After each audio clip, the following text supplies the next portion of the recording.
Hola, buenas tardes.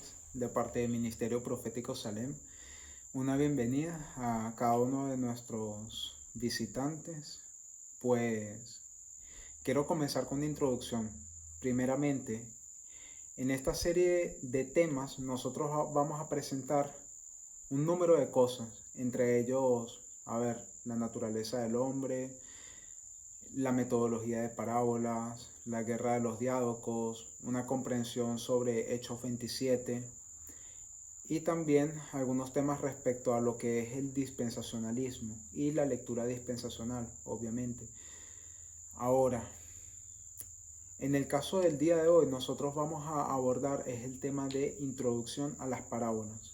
¿Sí? Entonces, nada, pues sean bienvenidos. Vamos a postrarnos en oración.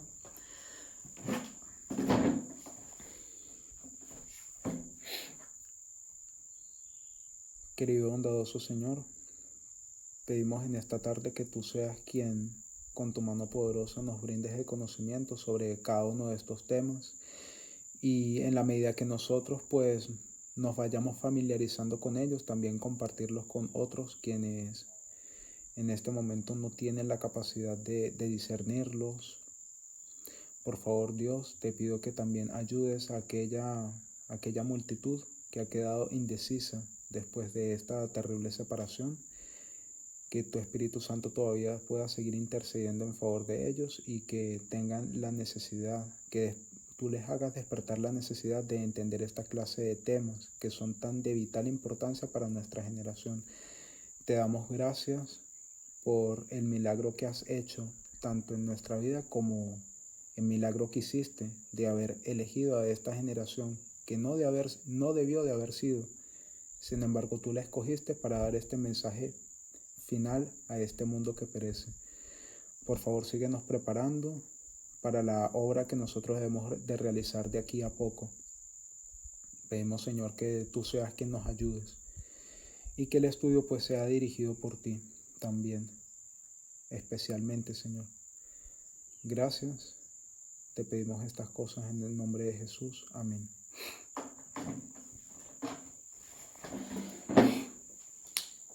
Bien, como ya dije, vamos a tener el estudio de introducción a las parábolas. Antes de eso, me gustaría que nosotros fuésemos a un versículo que encontramos en Isaías 46, versículos 9 y versículo 10, donde el profeta Isaías nos va a dar un principio mediante el cual Dios se rige y a su vez vendría definiendo la esencia de lo que es realmente Dios. Vamos entonces a ir al pasaje.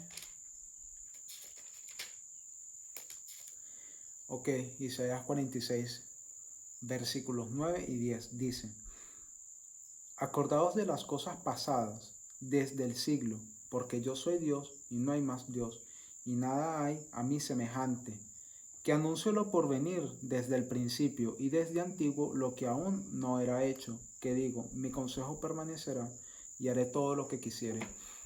Bien, así que nosotros pudiésemos tomar en cuenta muchas cosas al leer ese versículo. Podemos tomar en cuenta temas como repetición y ampliación o progresión. Sí, también pudiésemos hablar sobre cómo Dios se compara y se contrasta a sí mismo, partiendo desde el versículo 5 con estos dioses falsos como Bel y Nebo, etc. Sin embargo, lo que yo quisiera destacar en este punto en específico vendría siendo lo siguiente. Isaías 46, 10, versículos 9 y 10, nos habla de que Dios revela el fin desde el principio. Para ser más práctico, yo solamente voy a definir eso en alfa y omega, ¿sí? Así que si nosotros estamos bien familiarizados con nuestra línea de reforma, ¿qué es lo que nosotros tenemos que comienza a abrirse en un principio? Nosotros vamos a llegar a entender que el primer mensaje que comienza a elaborarse dentro del movimiento es el mensaje de línea sobre línea. Si nosotros lo colocamos en el modelo de agricultura, que es una herramienta para nosotros entender los periodos o las etapas en el proceso del mismo, de esa economía, vamos a tener lo siguiente: 1989, que es el inicio del tiempo del fin. Tenemos que iniciar entonces este proceso del arado, en el cual se está preparando la tierra para luego la semilla ser colocada aquí, ¿sí? Este segundo hito vendría siendo el año 2001. Algunos otros lo pueden conocer como 9/11 o el 11 de septiembre. Tenemos luego el 2014. Este es el periodo de la lluvia temprana. De 2014 al año 2019 tenemos que es el periodo de la lluvia tardía. Y llegamos al año 2021, que simbólicamente para nosotros vendría representando la segunda venida de Cristo y el inicio de nuestro ministerio. ¿A quién? Hacia este grupo que nosotros hemos denominado levitas, o puedo utilizar la siguiente expresión: pueblo de Dios, si nosotros nos vemos a nosotros mismos cumpliendo la línea de Cristo, ¿sí? Bien, en el periodo de entre 2019 y 2021 tenemos la cosecha de los sacerdotes. Entonces, nosotros habíamos mencionado que en un principio el mensaje que se abre a nuestro entendimiento es el mensaje de líneas de reforma. Esto no es un mensaje que es algo nuevo.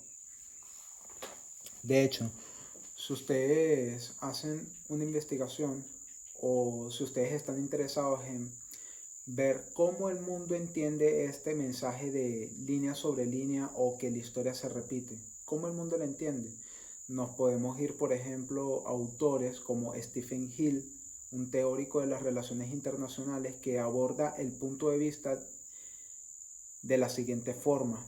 Él lo denomina ciclos hegemónicos, ¿sí?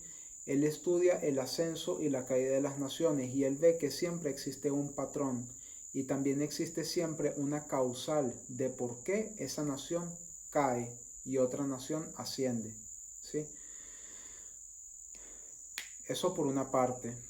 Podemos tomar en cuenta a otros como Steve Bannon, quien aborda y quien defiende la postura de que existen cuatro grandes líneas históricas para los Estados Unidos, ¿sí?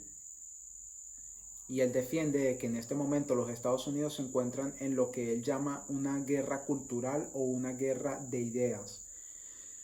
Bien, eso por una parte. Ahora, ¿cómo nosotros llegamos a entender línea sobre línea o parábolas? Porque recuerden, parábolas y línea sobre línea es lo mismo.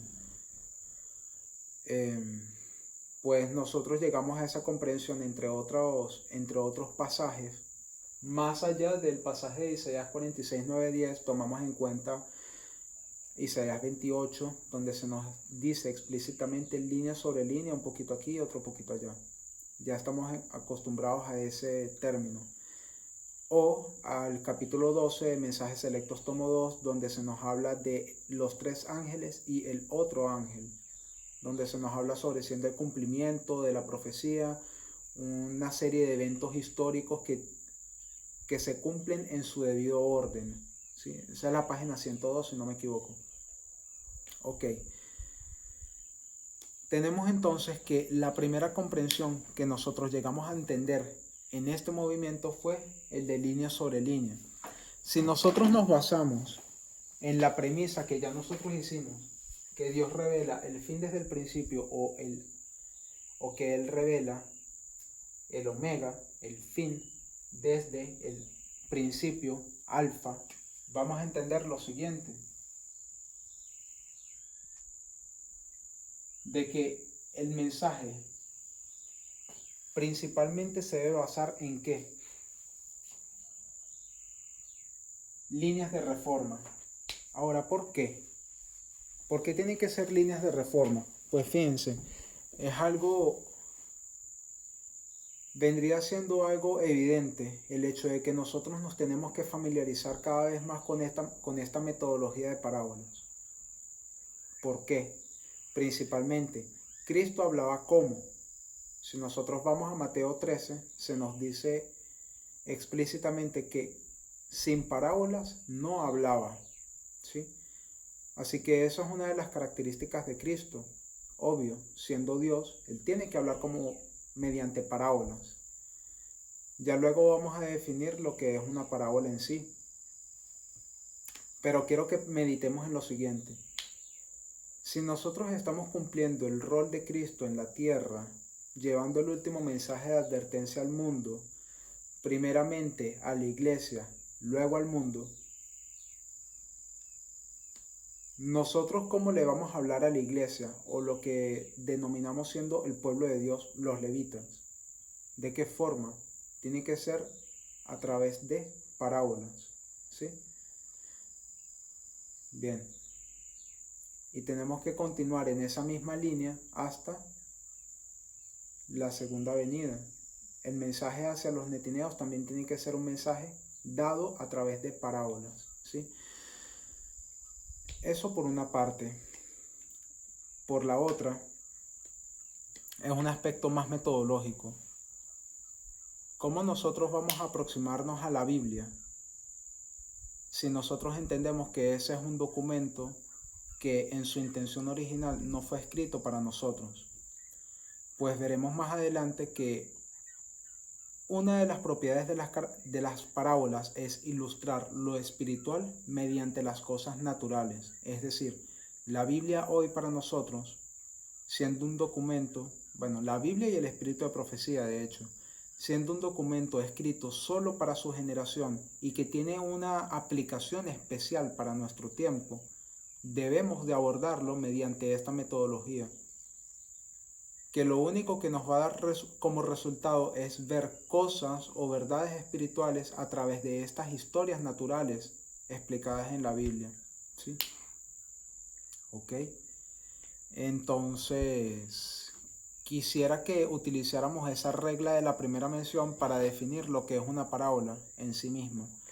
Eso nosotros lo vamos a encontrar en Números 24, versículo 3.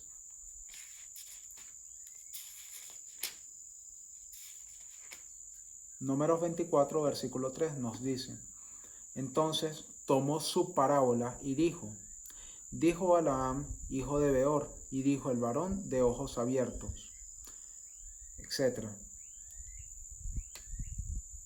Lo que voy a destacar aquí es que él comienza a hablar en parábolas.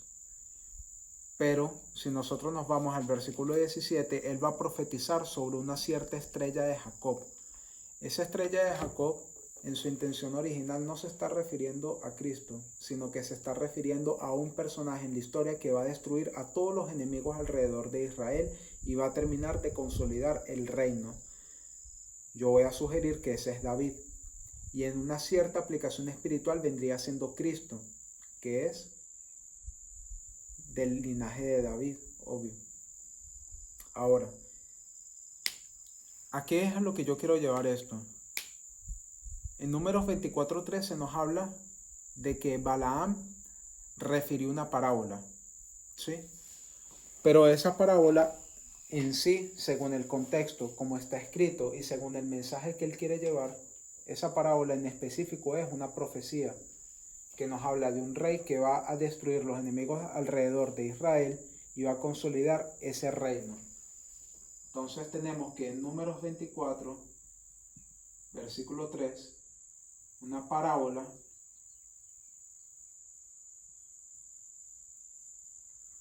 equivale a profecía. Pero ahora, ¿cuáles son los elementos que identifican a una parábola? ¿O por qué nosotros intentamos definir lo que es esa palabra? Bien. Si nosotros nos vamos a la concordancia Strong para ir hacia lo que es la definición original de ese término, vamos a ver lo siguiente.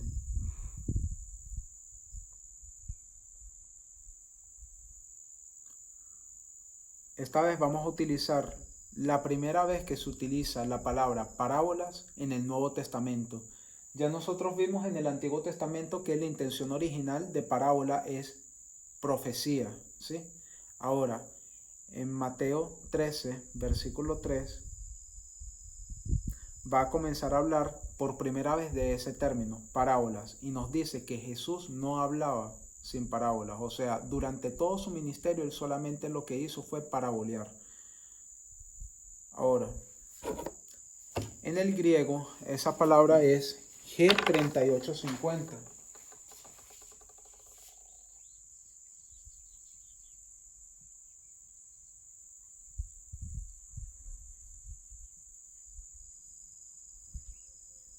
Si nosotros tomamos en cuenta eso, vamos a ver que esta palabra es parabole.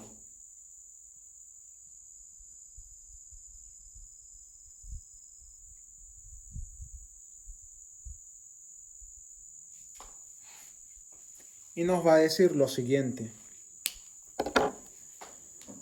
colocar una cosa al lado de otra, yuxtaposición, como barcos en batalla. Bien, así que la definición básica de parábolas que nos está brindando Strong en este diccionario es la siguiente: es colocar una cosa al lado de otra. Yo voy a hablar sobre líneas paralelas o líneas perpendiculares, ¿sí? También nos dice que es yuxtaposición. Si ustedes van a cualquier diccionario, voy a sugerir el diccionario de la Real Academia Española, te va a decir que yuxtaposición es la acción de yuxtaponer. Y cuando tú vas a la definición de yuxtaponer, es esta misma. Es solamente colocar una cosa al lado de otra. ¿Con qué finalidad? Pues para ver semejanzas y diferencias. Es básico. Ahora, resulta interesante que en la definición nos dice que como barcos en batalla. Y es que cuando nosotros vamos al contexto de cuando eso fue escrito, nos vamos a dar cuenta que los barcos a los que se hace referencia allí son barcos que poseen cañones, o sea, se van a destruir. Dos barcos que están a punto de entrar en un conflicto, ¿sí? No se atraen naturalmente, porque los barcos en batalla, a menos que sea un escenario de guerra, ellos no se atraen el uno con el otro, ¿sí? Es algo peligroso para ellos. Así que lo que nos brinda esa definición es que tú tienes que tomar dos conceptos que aparentemente se contradicen y forzarlos a estar el uno con el otro, tal cual como sucede con los barcos de guerra o los barcos de batalla.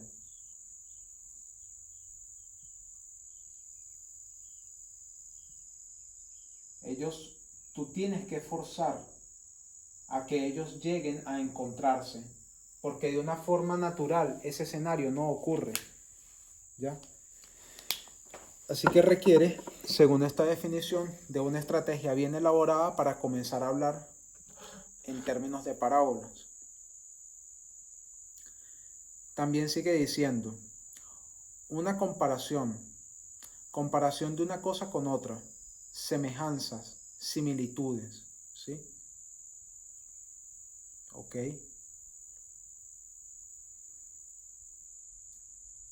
Ok. Si nosotros clicamos y vamos profundizando en el significado de esta palabra, nos va a dar como resultado la palabra G3846, que es la palabra parabalo.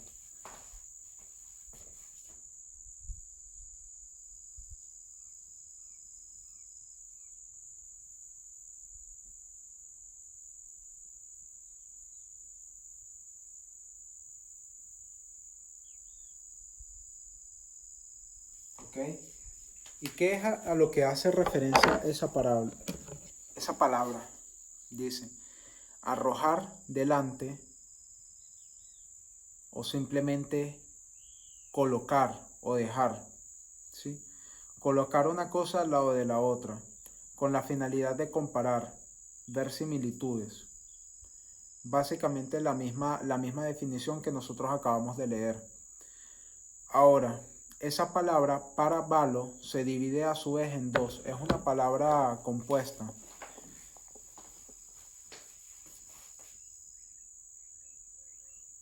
Por una parte nos da la definición para y la otra es Valo. Tenemos entonces G3844, que vendría siendo esta. G3844. ¿Qué nos dice allí? Nos dice, apropiadamente cerca, al lado, literal o figurativamente. ¿Sí? Tiene esta noción de proximidad. También tiene esta noción de cercanía.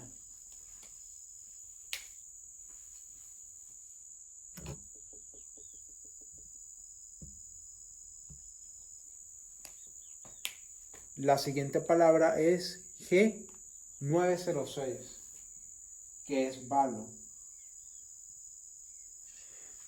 Y esta la que nos viene a decir es que es arrojar una cosa.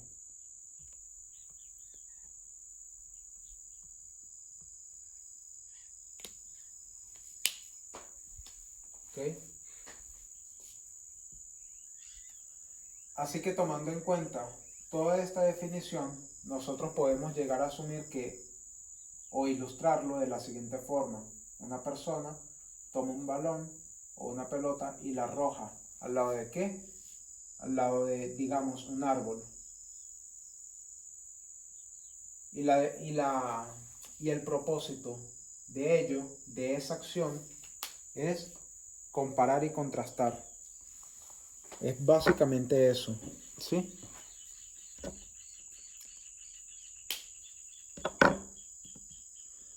¿Por qué? Porque es necesaria que haya la acción de esta persona a fin de poder comparar y contrastar dos objetos. Es necesaria la acción de un tercero, porque naturalmente, como ya nosotros lo habíamos visto en el caso de los barcos, naturalmente no se atraen.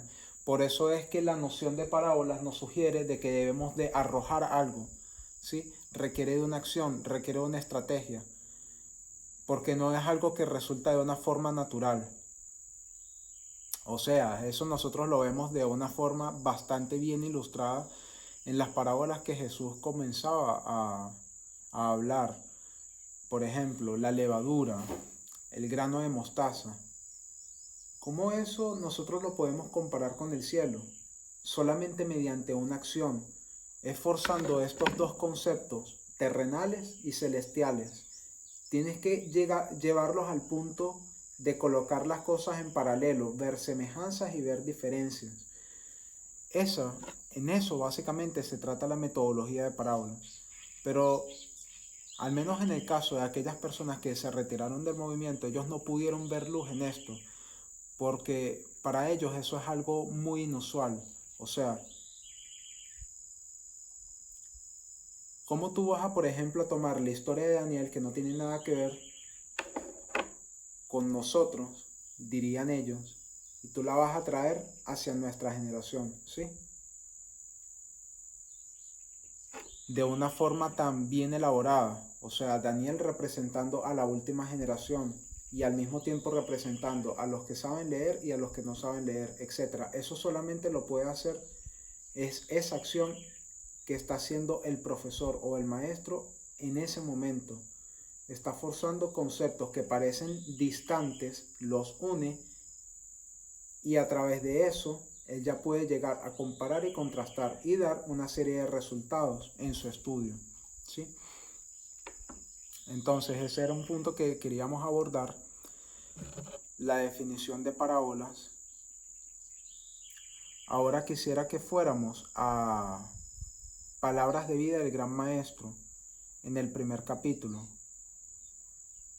En el español sería la página 8.1, de la página 8.1 en adelante, para que el espíritu de profecía pues nos comience a definir lo que es esta metodología de parábolas,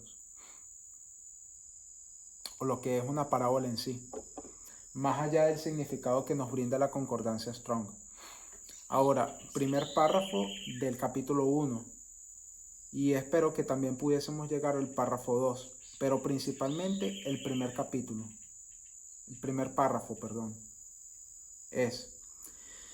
dice, En la enseñanza de Cristo mediante parábolas se nota el mismo principio que el que lo impulsó en su misión al mundo. Ahora, cuando nosotros nos concentramos en estudiar un texto del Espíritu de Profecía, nosotros debemos de entender lo siguiente. Dios no se puede contradecir a sí mismo. Dios utiliza nuestra inteligencia y de alguna forma hay una combinación entre lo natural y lo espiritual, entre lo humano y lo divino, y da como resultado esto, que es lo que nosotros denominamos la inspiración. La inspiración también se basa en las mismas reglas que componen, si nosotros lo queremos decir, un discurso o un ensayo o un artículo. ¿Qué es lo que yo quiero decir? Cuando nosotros no escribimos aleatoriamente cualquier cosa. Nosotros siempre lo escribimos de una forma que sea bien elaborada y bien definida. Tenemos entonces introducción, cuerpo y desarrollo. Y en toda esa, digamos, en toda esa tesis que nosotros estamos intentando desarrollar, siempre tenemos que encontrar elementos que coinciden o que expliquen lo que no había sido explicado anteriormente, ¿sí? Pudiéramos decir que eso es repetición, ampliación, pero lo que yo quiero llevarlos a pensar es a lo siguiente. Un texto se compone de 3 partes específicas: introducción, cuerpo y conclusión. El cuerpo tiene que estar en concordancia con lo que fue la introducción. En la introducción al tema, tú vas a llegar a ver básicamente el todo de ese capítulo. Y la conclusión es básicamente un resumen de la introducción y de la conclusión. O sea, principalmente la introducción viene siendo como que el aspecto más importante, ¿sí? Porque es el que te va a abrir paso al cuerpo. En el cuerpo tú vas a encontrar definición de conceptos y el desarrollo del tema que ya tú presentaste en la introducción. Pero es en la introducción donde tú vas a llegar a ver el aspecto general y, voy a decirlo así, definitivo de lo que va a tratar tu tema. Así que el espíritu de profecía también se basa en esas reglas a la hora de escribir. Bien, es por eso que nosotros nos concentramos tanto en la introducción. Ahora, yo quiero llevarlos también a pensar en lo siguiente. Tenemos que en la introducción lo principal debería de ser la primera sentencia, porque la última sentencia vendría siendo la conclusión. Así que en la primera tenemos la introducción, a partir de la primera tenemos el cuerpo o el desarrollo, y en la última parte nosotros vamos a tener la conclusión o el resumen de la introducción y la conclusión. Sigue el mismo parámetro a la hora de escribir. Así que vamos a leer entonces este párrafo. Tenemos: en la enseñanza de Cristo mediante parábolas se nota el mismo principio que el que lo impulsó en su misión al mundo. Bien. Así que yo quisiera destacar algo. Aquí nos habla, en palabras de vida del gran maestro,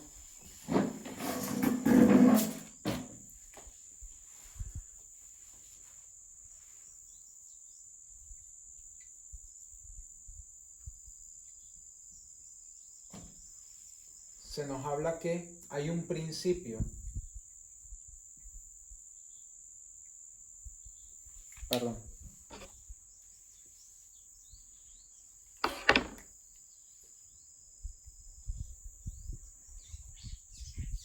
Hay un principio que se puede ver en 2 cosas: en las enseñanzas de Cristo mediante parábolas y en su misión al mundo. Habría que definir lo que su misión al mundo significa. Y habría que definir entonces lo que es su enseñanza por parábolas. El mismo texto nos va a aclarar lo que quieren decir esas cosas, pero solamente como un adelanto. Mediante las parábolas de Cristo, ¿qué era cuál era el objetivo de él al definir o al comenzar a hacer estas ilustraciones mediante parábolas? Lo siguiente: Él pretendía ilustrar una realidad espiritual o una realidad celestial que nosotros no podemos ver mediante cosas naturales o cosas terrenales, ¿sí?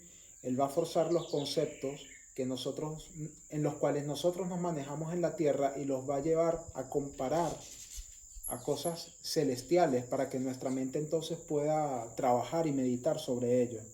Básicamente es eso. Vamos a ver cómo el texto lo va a definir, pero de antemano yo voy a sugerir que la misión del mundo de Cristo equivale a su vida. Una parábola tiene dos propiedades: natural a lo espiritual. Entonces, la vida de Cristo también es de lo natural a lo espiritual. De hecho, Él se hizo a semejanza de hombres, pero él era Dios, y Dios es un ser espiritual. Así que podemos definir, incluso sin tener que ir al texto, mediante un razonamiento objetivo, nosotros podemos llegar a entender que parábola se compone de natural y espiritual, y la vida de Cristo es natural y espiritual. Así que, así que el texto nos está diciendo que las parábolas equivalen a Cristo. Eso es lo que yo voy a sugerir. Pero vamos a ver cómo el texto lo va a definir.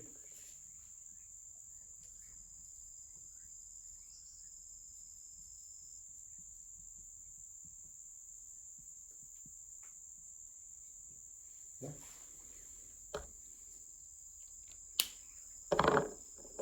Dice: a fin de que llegáramos a conocer su divino carácter y vida, Cristo tomó nuestra naturaleza, anduvo entre nosotros. ¿Sí? Entonces habla sobre su divino carácter. Cuando pensamos en esa palabra divino, estamos haciendo referencia es a Dios, y Dios es un ser espiritual. Para Cristo entonces podernos enseñar a ese ser espiritual, Él se tuvo que convertir en uno de nosotros, o sea, adoptar nuestra naturaleza. ¿Cuál es nuestra naturaleza? Es una naturaleza humana, es una naturaleza terrenal, ¿ya? Así que su misión al mundo era darnos a conocer. Yo voy a colocar aquí: su misión equivale a darnos a conocer a Dios.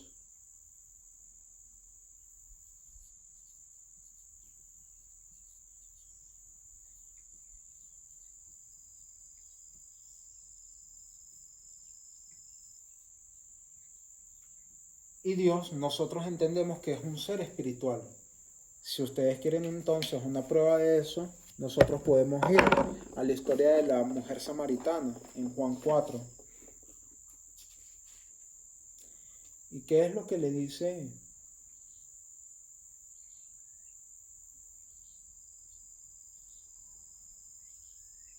¿Qué es lo que le dice Cristo en el versículo 23? Dice: mas la hora viene, y ahora es, cuando los verdaderos adoradores adorarán al Padre en espíritu y en verdad, porque también el Padre tales adoradores busca que le adoren. 24. Dios es espíritu, y los que le adoran deben adorarle en espíritu y en verdad. Así que Jesús mismo nos dice, aquí tenemos un claro, así dice Jehová, que define que Dios es un ser espiritual. Voy a colocar una vez aquí para identificarlo.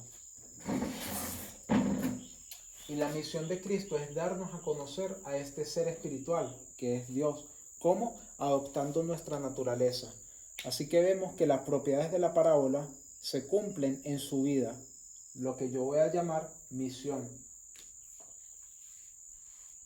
Voy a colocar entonces que aquí Cristo en sí mismo viene representando una combinación de lo natural más lo espiritual, ¿sí? Y esto es una parábola.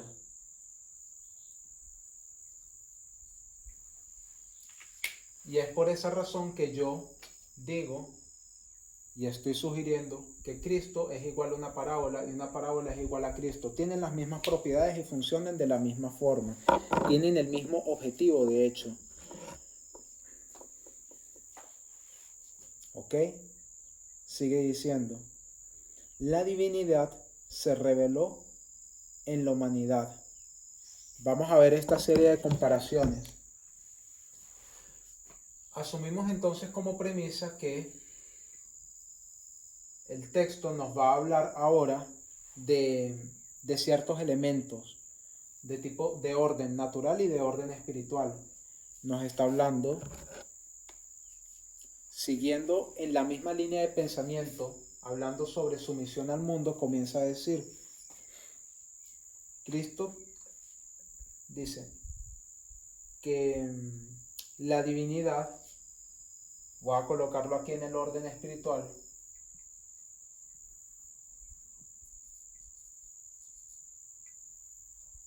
se reveló en la humanidad.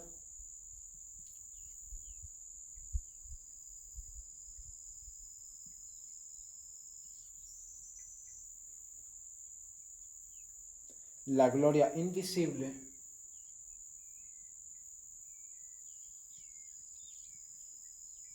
en la visible forma humana.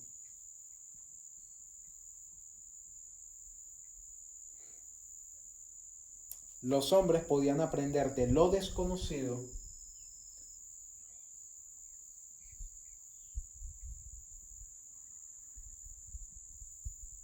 mediante lo conocido.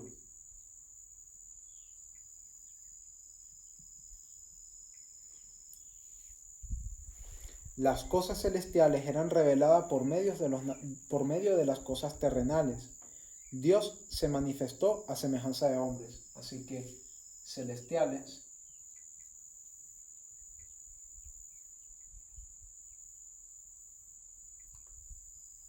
terrenales.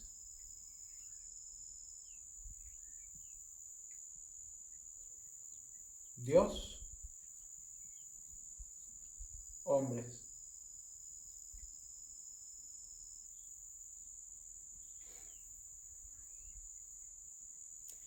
Y vuelve a decir, recuerden, la conclusión es solamente un resumen del cuerpo, que es esto. Esto vendría siendo la introducción, la premisa que yo sugerí, que parábola equivale a Cristo, es la introducción. Esto que nosotros desarrollamos aquí es el cuerpo o el desarrollo de este primer párrafo. Ahora vamos con la conclusión.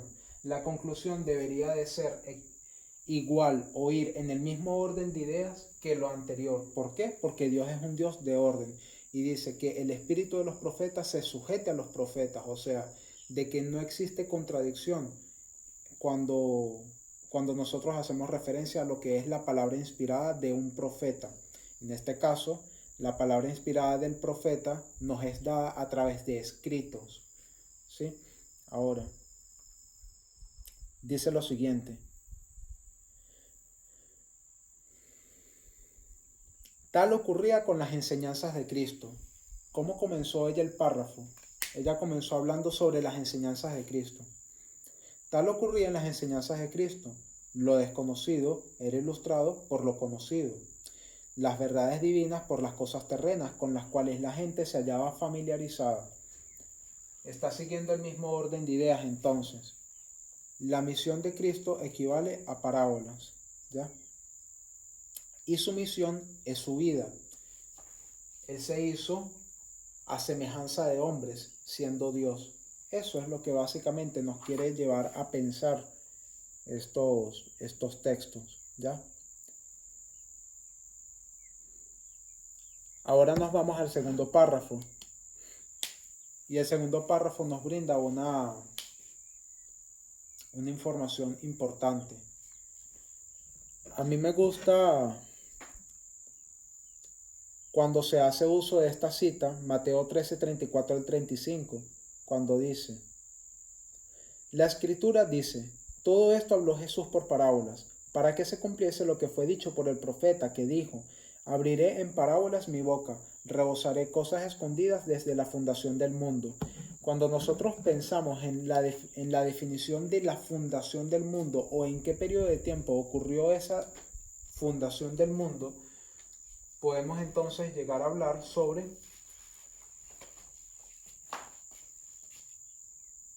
del Génesis al Apocalipsis. Apocalipsis el final, Omega, Génesis el principio.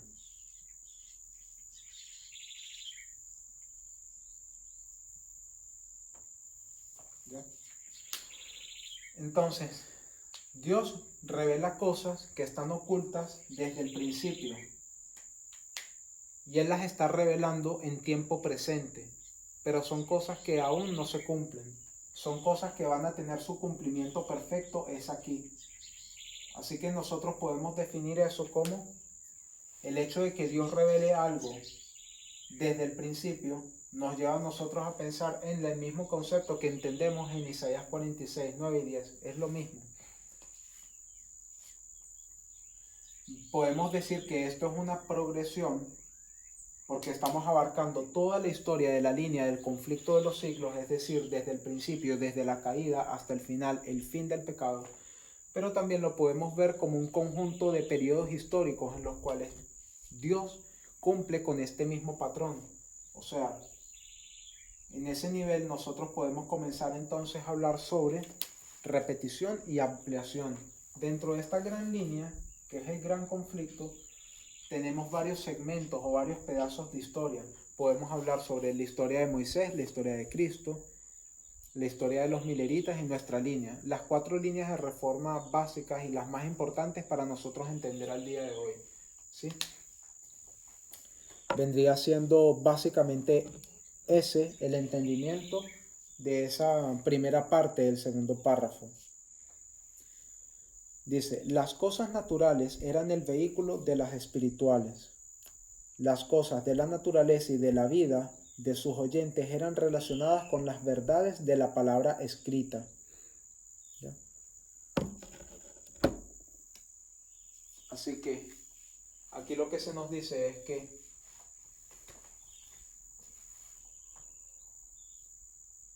las cosas naturales son el vehículo o el medio que nos lleva a nosotros a pensar en las cosas espirituales. Eso es lo que nosotros hemos estado abordando en todo este estudio. Guiando así del reino natural al espiritual, las parábolas de Cristo son eslabones en la cadena de verdad que une al hombre con Dios y la tierra con el cielo. Ok, quiero aquí aclarar un punto. Muchas personas, sobre todo aquellos que son muy reticentes a escuchar este mensaje, ellos dicen y nos dirán a nosotros como sacerdotes, ¿qué es esa locura que ustedes están haciendo diciendo que Cristo es una parábola y están definiendo una parábola como una especie de línea de reforma? Es que ustedes me están diciendo entonces que esta línea de reforma es Cristo. Ahí entonces dejo la pregunta, pero yo pudiera sugerir lo siguiente. Nosotros podemos ver a Dios, que es un ser espiritual, entiéndase por el cumplimiento profético de cada hito, mediante cosas naturales, ¿sí? Esas cosas naturales están representadas en la Biblia. Cristo se hizo hombre y atravesó por cada uno de estos hitos o pasó sobre la tierra, si pudiésemos utilizar ese término, fue para ilustrarnos a un ser espiritual, ¿sí? Todo eso es el tema del primer capítulo de Palabras de Vida del Gran Maestro. Y eso es a lo que nos hace referencia. Yo voy a sugerir que sí, que Cristo se manifieste en sí mismo a través del cumplimiento de cada uno de estos hitos. No fueron creados por nosotros, fueron creados por Dios. Y estas son verdades espirituales, ¿sí? Y se hicieron manifiestas a través de verdades naturales. Esas verdades naturales son historias que nosotros conseguimos en la Biblia, pero también en patrones históricos. Lo conseguimos en la historia de Moisés, de Cristo y en la historia de los mileritas. Vamos entonces a decir como una premisa que esos eran cosas naturales, en esencia naturales, e ilustran verdades espirituales para nuestro tiempo. Así que sí, Cristo equivale a una parábola y la obra de Cristo en nosotros y en la tierra, sí, la podemos ver ilustradas a través de una línea de reforma. Así que esto no es un concepto herético ni nada. Eso nosotros lo conseguimos con un así dice el Señor claro en el espíritu de profecía. Bien. Ok. Sigamos entonces. ¿Por qué yo vengo a decir esto? Porque allí el espíritu de profecía nos va a venir a dar una especie de ilustración, pero esta es una ilustración bien particular. Porque ¿en qué otra historia de la Biblia nosotros tenemos la siguiente? Tenemos aquí lo que nosotros denominamos el cielo y aquí lo que nosotros pudiésemos denominar la tierra.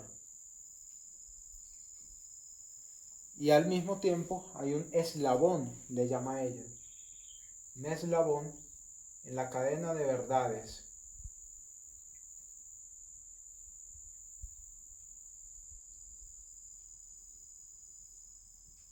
Que une al hombre con Dios, la tierra con el cielo. ¿Dónde se ve esta ilustración? Ese es un lenguaje figurado del espíritu de profecía que utiliza para hacernos referencia a una otra ilustración de la Biblia que nosotros encontramos en el libro de Génesis, que es la historia de Jacob, cuando él está saliendo de su tierra de origen y yendo hacia la tierra de la casa de su tío Labán. En el camino él va a tener un sueño y en ese sueño él va a ver a una escalera, ¿sí? Y él va a ver a Dios encima de la escalera y él siendo hombre ve a ángeles subiendo y bajando de esa escalera para ayudarlo. Es esta misma ilustración. Ahora, en este caso ya está haciendo uso de lo que son cadenas. Yo sugiero que esa definición de cadenas nosotros lo pudiésemos vincular al concepto de profecía. Por ejemplo, si nosotros hacemos un texto de prueba de ese término cadenas y nos vamos a primeros escritos donde se nos dice de que William Miller recibió el primer eslabón en la cadena de verdades, ¿sí? Que se le fue dado a él el primer eslabón en la cadena de verdades, etc. Entonces son cadenas de verdades, yo voy a definir eso como cadenas proféticas. Esos nos dan a nosotros la capacidad de poder estar conectados con el cielo. Estamos en la tierra, en esta situación tenemos a Dios el Padre aquí y la única vía que nos puede comunicar a nosotros con Él es esta cadena de verdades, ¿sí? Estos eslabones en esa cadena. Entonces, estaba diciendo que esta es una ilustración sobre una historia que nosotros tenemos en el libro de Génesis. Solamente que en la historia de Jacob nosotros no tenemos una cadena de verdades. ¿Qué es lo que nosotros tenemos?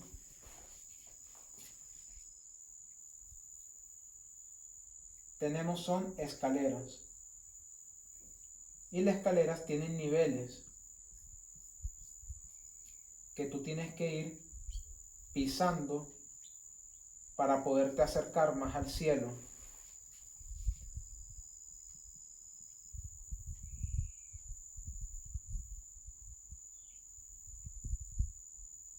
¿Quién es esta escalera? ¿Quién es esta escalera mediante la cual suben y bajan ángeles?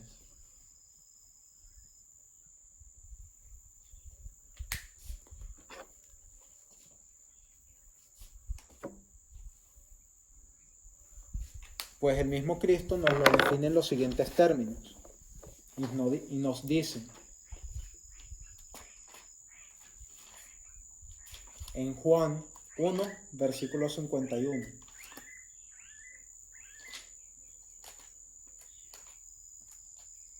Dice, y dícele, de cierto os digo, de aquí en adelante veréis el cielo abierto y los ángeles de Dios que suben y descienden por el Hijo del Hombre.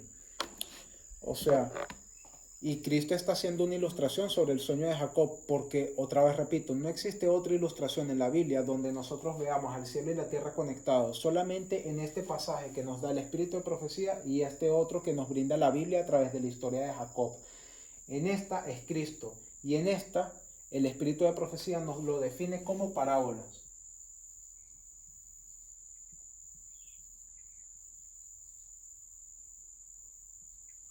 Y aquí nos lo define la Biblia como Cristo.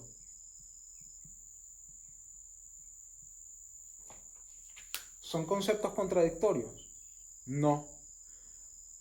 ¿Por qué? Ya nosotros explicamos que cuando se está redactando un artículo, toda tu teoría o todo lo que tú quieres plasmar en ese escrito tiene que ser uniforme, tiene que ser integral. No puede haber contradicciones entre la introducción y la conclusión, y en el cuerpo tampoco, porque el cuerpo es el desarrollo de la introducción.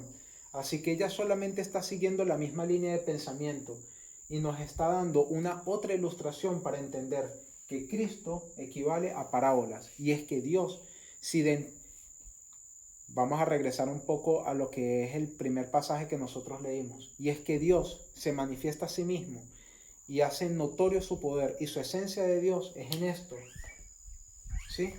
En revelarnos el fin desde el principio. Y es por eso entonces que nosotros hablamos sobre parábolas. ¿Ya? Ahora, más adelante entonces nosotros quisiéramos es definir, o mejor dicho, cómo nosotros podemos traer todos estos conceptos teóricos hacia lo que es la práctica o hacia lo que es la aplicación en nuestro tiempo, ¿sí? Eso entonces vendrá a ser para la siguiente oportunidad. Si se arrodillan conmigo, entonces vamos a cerrar con una oración.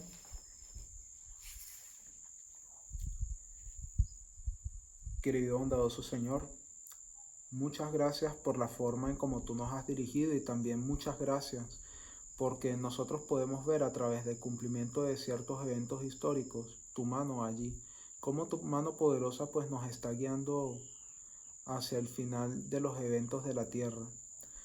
Te damos gracias por habernos llamado primeramente a nosotros, un grupo de tus hijos, a ser parte de este sacerdocio. Pedimos, Señor, que cada uno de los que conforman este lindo grupo pues no se pierda, pues no caiga en las dudas ni tampoco en la tentación de no creer en ti, Señor, y de la forma en como tú nos has dirigido. Permítenos ver cada vez más luz y también muy agradecidos porque a pesar de estos temas, mediante los cuales ya nosotros hemos estado bastante relacionados, a pesar de ello, tú aún nos puedes revelar cada vez más luz, pasando o volviendo atrás en nuestras pisadas. Podemos ver ciertas cosas que no podíamos apreciar en su momento, así que estamos agradecidos por ello. Pido también que esto pueda funcionar como una especie de devocional e ilustración que ayude a otros quienes no entienden este mensaje para que tú puedas manifestar su gloria entonces en sus corazones. Te lo pedimos en el nombre de Jesús. Amén. Bien, muchas gracias. Por favor sigan acompañándonos entonces en los próximos estudios que se van a subir en el canal de Ministerio Profético Salem, al cual lo invitamos a suscribirse y a dejar comentarios si tienen alguna duda o si quieren aportar más al estudio, ¿sí? Bien, gracias entonces por habernos acompañado.